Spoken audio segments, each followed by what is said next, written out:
Yo, welcome back to the station, Destination Dev. You know who it is, Ray G. I am the captain of this here thing, and this is the Destination Dev YouTube channel, bringing you heat, all gas, all the time, baby. Make sure you subscribe to the channel, thumbs up, like it, comment, engage with the people below. But here we are, and I fucking told you, and I'm not happy about it. I am a former college football player myself. I love college football, but it ain't happening in the fall. It's not happening. It wasn't going to happen. And that's the right thing to do. A lot of people fail to realize that the NCAA governs Division I, Division II, Division III, the FCS level. You've got over 130 Division I programs. So that doesn't include FCS. That doesn't include Division II or Division III. And you've got student athletes across a ton of sports: swimming, lacrosse, soccer, shit that we don't even know about.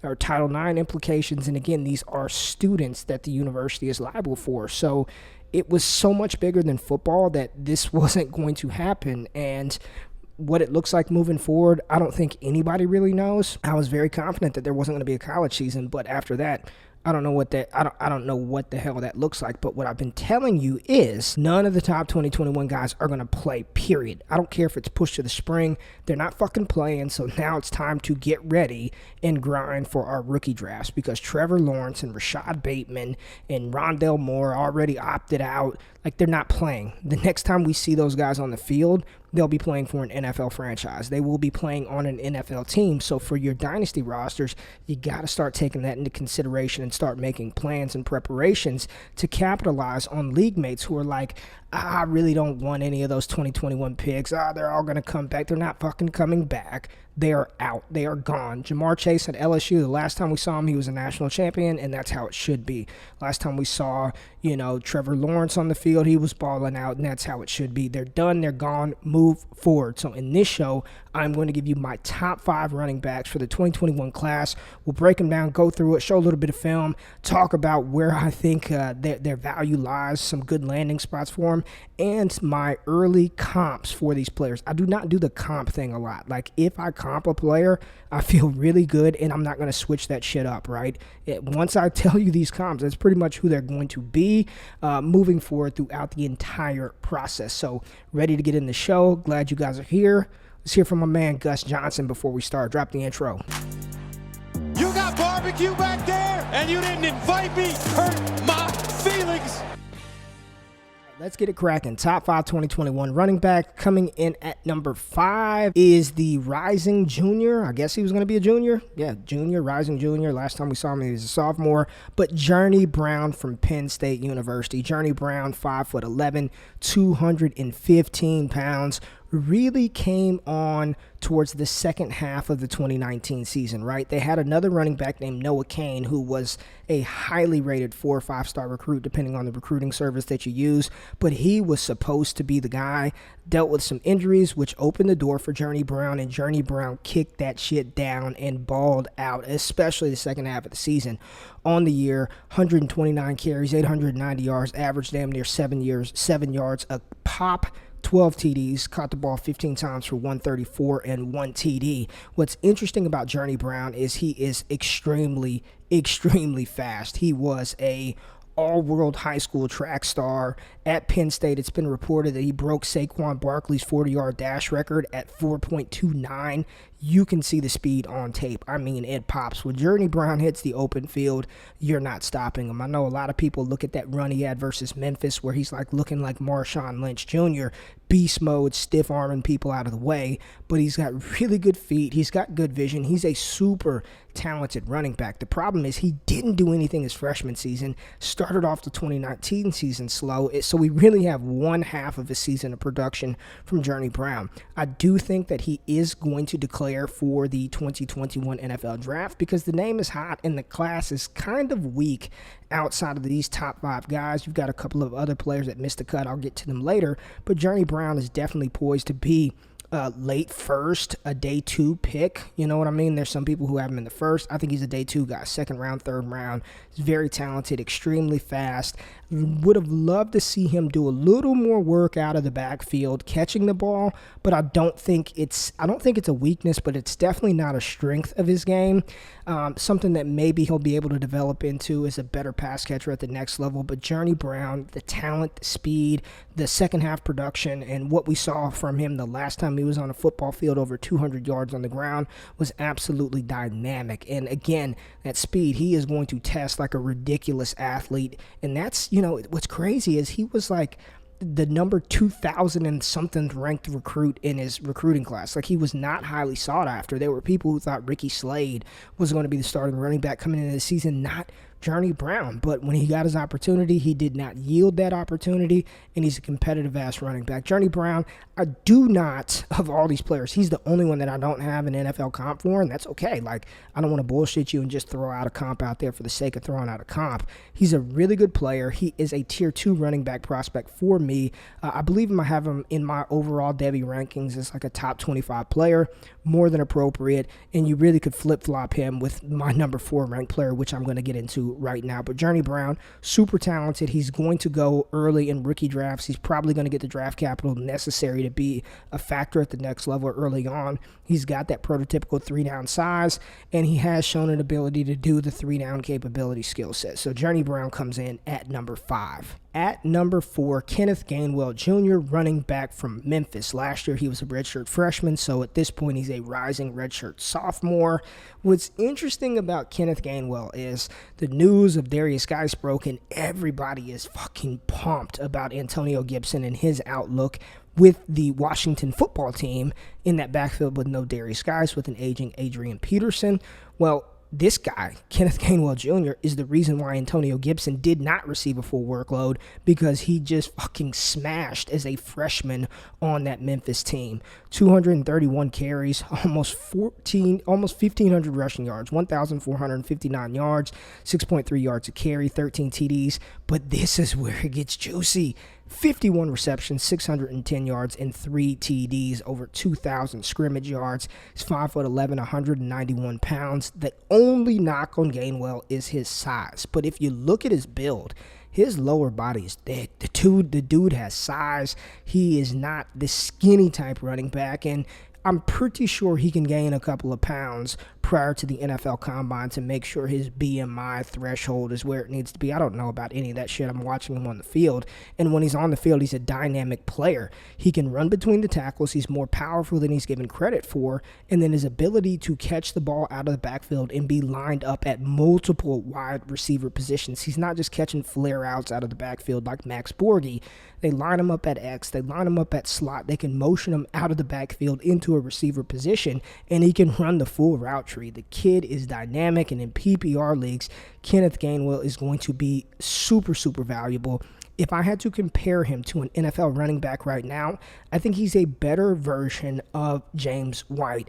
And we were able to see James White, absolutely dominate in PPR leagues. And if James White can only get some carries here and there, he could be even more valuable. But that type of game tends to last quite some time in the NFL. A running back who can run the ball and catch the ball out of the backfield. Do I think that he has the same, upside from a rushing potential as any of these other running backs I'm going to talk about? No, I don't. But he's easily the best pass catcher of these 5 backs. So if you're in PPR leagues and that's sort of your style, you want the running back that can give you the yards on the ground, but also do damage in the receiving game, it doesn't get any better than Kenneth Gainwell Jr. This kid, I'm pretty sure he's on that fringe. Will he declare or will he come back after this season? I don't see anybody who's eligible, who's worth a damn, really coming back. We'll see. That remains to be seen. But if Kenneth Gainwell declares for the draft, I do believe he will have day 2 draft capital, 2nd round, 3rd round pick. And with his skill set, as long as he can gain some size, I think he's going to be a fantastic player in fantasy, especially in PPR leagues. Now let's jump into the top 3. At number 3, I know this is about to piss some people off, right? It's about to piss some people off, but These 3 running backs are my tier 1 running back prospects, and that is more important than the ranking. All 3 of them are grouped in tier 1, so depending on when they get drafted and where they land, that's when I'll really finalize my order, but that's tier 1, and it's Travis Etienne, the rising senior running back from the University of Clemson.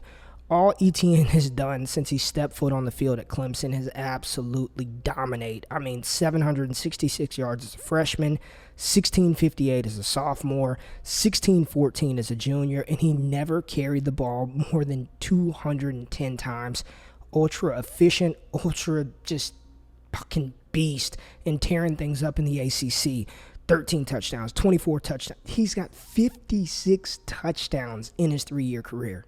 Ridiculous. Now, the part of his game that needed some work was his pass catching. He only had caught 5 balls as a freshman, 12 as a sophomore, and then coming into the 2019 season, there was a report, it was a quote from Travis Etienne, that he was afraid to catch the ball. He heard ghost. He had to work on his pass catching ability, and what did he do in 2019?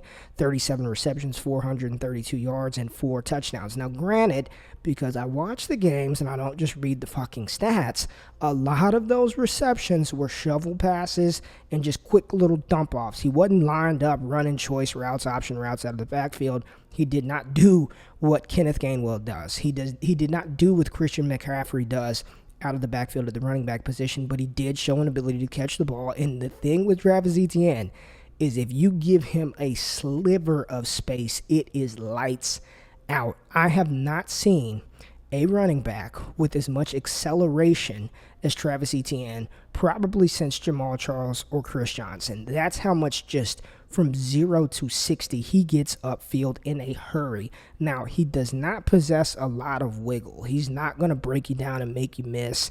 That's not really his game. But what he does is he displays excellent contact balance. People are not getting Travis Etienne down on the ground with a single blow. This dude is bouncing off of stuff. I do think he's a starting caliber running back at the next level that probably would work best in a committee, sort of like Alvin Kamara, Mark Ingram. Now, that's not my play style comp for him. I think he's a cross between Jamal Charles and Matt Breida. And before you say ill Matt Breida, Breida's good when he's on the field. He's proven to be one of the fastest players in the NFL, evidenced by the NFL Next Gen Stats miles per hour. When Breida gets the ball and gets in the open field, it's lights out. Breida's really good. Problem is he can't stay healthy, so we've never been able to see him seize that opportunity in a lead back role, and he's with Miami with Jordan Howard, so that's just sort of how it's going to be with Breida. But I definitely see the acceleration of Chris Johnson, but probably high-end ceiling comp would be a Jamal Charles without the pass-catching chomps, but really, really settling in on Matt Breida as my comp for Travis Etienne, and I don't think that's a horrible thing. I think that's a realistic comp for Travis Etienne. So many times people throw comps out there and we fucking throw him to the moon. He's the next Barry Sanders. He's Jim Brown. He's Walter Payton. All these guys aren't that. So I think Matt Breida is appropriate for Etienne now. We'll kind of see how that plays out as the pre-draft process starts because we won't have a season and he's a senior, so he's not coming back. So I definitely want to see some of his testing metrics, and then maybe I'll be able to really hammer down. But I've been saying Matt Breida for the past 8 months, and I'm going to stick with that comp. But Travis Etienne, tier 1 running back prospect, ultra productive, super athletic, and I think he's going to be really good in the NFL. Probably late first. He's not falling out of the second round for the 2021 NFL draft, and he is a top 10 overall 2021 prospect for me in this class. Now, number 2. At number 2, I've been beating the goddamn table for this player for so long. Prior to the 2019 season, I'm talking like April, May of 2019, I was saying that Chuba Hubbard was a top 5 running back in the 2020 class. He was going into his redshirt sophomore season last year? Yeah, redshirt sophomore season. I said he was a top 5 player in that class, and I still think that would have been the case had he declared last year, but he decided to come back, not going to play, and honestly, I'm okay with that because he had, 328 carries for 2,094 yards, 23 receptions last year, 351 total touches, and he probably was going to push for 400 fucking touches in Oklahoma State's offense this year, so I have no problem with Chuba Hubbard taking a year off and saving and preserving his body.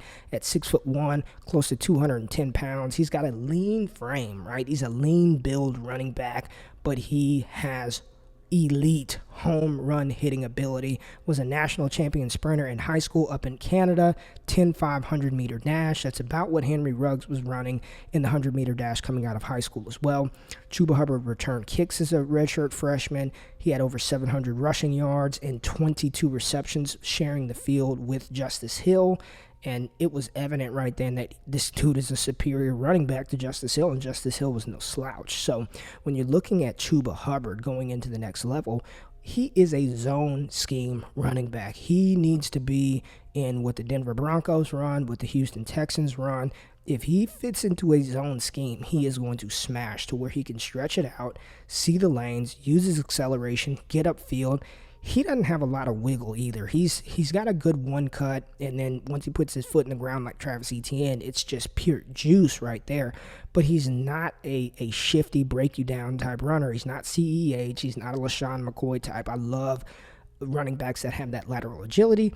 Chuba Hubbard does not possess that, but he does. He is physical when he gets downhill. He's horrendous in pass blocking. I talked about Clyde Edwards-Helaire last year with that, but obviously that does not matter because he was the first running back taken. So Chuba Hubbard is going to test well. He's an elite athlete. He's got elite speed. I'm not tossing that around lightly. He's got elite speed, and he's got the production to match it. Led the nation in rushing last year and was probably going to do it again this year.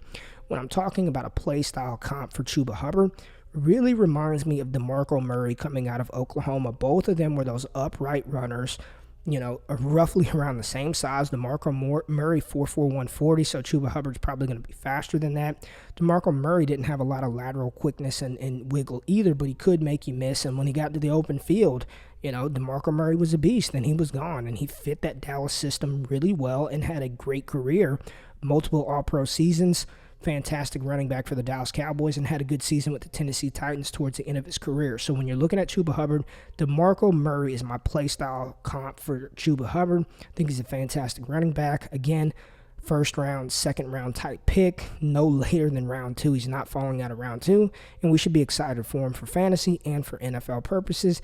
And drum roll, please, for numero uno. Yes, the big running back out of Alabama, Najee Harris, 6'2", 230 pounds. But man, of all the running backs we talked about, he's got the best lateral quickness. He's got the most wiggle. He's got pop. He's got juice. He plays with power. He plays with physicality. He can catch the ball in the backfield. He's good in pass pro. There's nothing that Najee Harris can't do as a running back. He was one of the top high school recruits coming out of high school in 2017. I mean, literally, I think he was the number 2 ranked player in the class. So he's got the high school pedigree. Now, he does not have the explosion. He doesn't have the speed of Hubbard, Etienne, Journey Brown, but he's got good explosion, right? Once he sees the hole, he bursts through the hole. His vision is outstanding. He sees the holes, he identifies where defenders are, and he will break you down and make you miss or run through your face, a la Marshawn Lynch. Either or, Najee Harris can get it done. And he's got that prototypical size, 6'2", 230. Just looks like a true 3-down grinder at the next level. And when you look at what he did last year for Alabama, 209 carries, 1,224 yards, 13 TDs, 27 receptions, 304 yards, and 7 touchdowns through the air. There were games where he absolutely carried Alabama. If you go back and watch the Alabama versus LSU game, I know Tua had some big throws down there to Devonta Smith late, touchdown to Jerry Jeudy there, but Najee Harris kept them in that game. They literally put that team on that kid's back when Tua went down, and he made defenses pay. I mean, he was menacing. He's physical, but he's agile. When you see that play versus South Carolina where he catches the ball, throws somebody down, hurdles over a defender, and then beats them to the end zone, that's Najee Harris all rolled into one. I know there are people out there that I love and respect that are concerned about his age. He's going to be 23 years old during his rookie season. I don't care. All I care about is the first 4 years for a running back, and after that, anything on top of that is gravy. And for the first 4 years of Najee Harris's career, he's going to be outstanding. My play style comp from him, went between a Matt Forte and a Steven Jackson. I am landing on Steven Jackson. That's who he reminds me of, is Steven Jackson 2.0, the big running back out of Oregon State, who had a great career with the Atlanta Falcons and with the LA Rams, or the Los Angeles Rams, St. Louis Rams, whatever the hell they were called when he was with the Rams, catching the ball out of the backfield and just being a physical downhill runner at the next level. And I really believe that Najee Harris is the second coming of Steven Jackson. So my top 5, number 1, Najee Harris; 2, Chuba Hubbard; 3, Travis Etienne. They are tier 1. Most important thing is they are tier 1 running backs. We can shift them around however you see fit, followed by Kenneth Gainwell and Journey Brown. A couple of players who just missed the cut. C.J. Verdell, the running back out of Oregon, really like his game. I called him like a poor man's DeAndre Swift playing out there at Oregon. Really good running back, good explosion, can catch the ball out of the backfield. Bit undersized, 5'9", but he's over 200 pounds, so that BMI fits really well with C.J. Verdell. Trey Sermon, the transfer from Oklahoma to Ohio State, just missed the cut, and it really sucks that we're not going to have a season, because I thought this would be the season that Trey Sermon would have an opportunity to shine as the featured back. Really couldn't beat out Kennedy Brooks at Oklahoma. Never could command the full workload out of the backfield, so we really wanted to see Trey Sermon elevate his game. Not going to get to see that, so we're going to have to rely on those 2 years of sort of shared production with Trey Sermon, as well as Keontae Ingram. And I think Ingram is gone. I mean, they brought in Bijan Robinson. He was kind of replaced by Roschon Johnson. But, Keontae Ingram at 6 foot, 220 pounds, and a true 3-down threat, can run the ball between the tackles. He's got good speed. He's got good agility. He's got the size. He can catch the ball out of the backfield. Of all these running backs, all Ingram had to do was step up last season. He would have been top 5 for me. Easy. He would have been right there after Travis Etienne at RB4. Still love Keontae Ingram. Wanted to see more out of him. We could get a discount on him. He's probably going to go, all these running backs that I'm talking about, they're probably going to be 3rd or 4th round picks. But depending on the situation they fall into, they could be sneaky good for fantasy purposes. And the biggest faller from my rankings, the biggest faller is Max Borghi. I believe I had him at RB5 over the summer, but the more or right after the NFL draft, but the more I dug into his game, and I actually charted all of those receptions that he caught, he was not utilized like a Christian McCaffrey. He was not utilized like a Kenneth Gainwell. Those passes that Max Borghi caught were extensions of the run game. It was literally run to the left, and I'll just throw it to you. Very rarely was he lined up at receiver running routes out of the backfield. He's not very good between the tackles, and just because he's a running back and a white one that catches passes does not mean he's Danny Woodhead or Christian McCaffrey. Stop with the lazy fucking comps. Stop it. Max Borghi, I think he's a fine player. I think he's going to have a role at the next level, but you're probably looking at a day 3 pick in the NFL draft, and for fantasy purposes, he's probably not going to be relevant. So Max Borghi, my biggest faller. I've dropped him down quite a few. He's probably RB13 in the class for me. I want no exposure to him. If you're a Max Borghi fan, have at it. You can have all the Borghi, because we don't want him. And my Destination Devy crew, we don't want him either, because y'all know better. Y'all know better. But that's it. Top 5. Get in the wide receiver soon. Appreciate you dropping by. Listen, no college season, no problem. We got all 22 film, Devy rankings, Cornerstone rankings, C2C rankings, ADP. I got y'all covered, man. Patreon.com/allgas. If you want exclusive access to me and that community and those services that we offer, I will be live streaming every Saturday, going through college games from last season to get you ready for your drafts next year, because the drafts are going to happen and you need to be prepared. So I got you covered. Make sure you subscribe to the channel. Stay tuned. Locked in. Hustle. Motivate. Be great. I'm going to holler at y'all soon. Peace.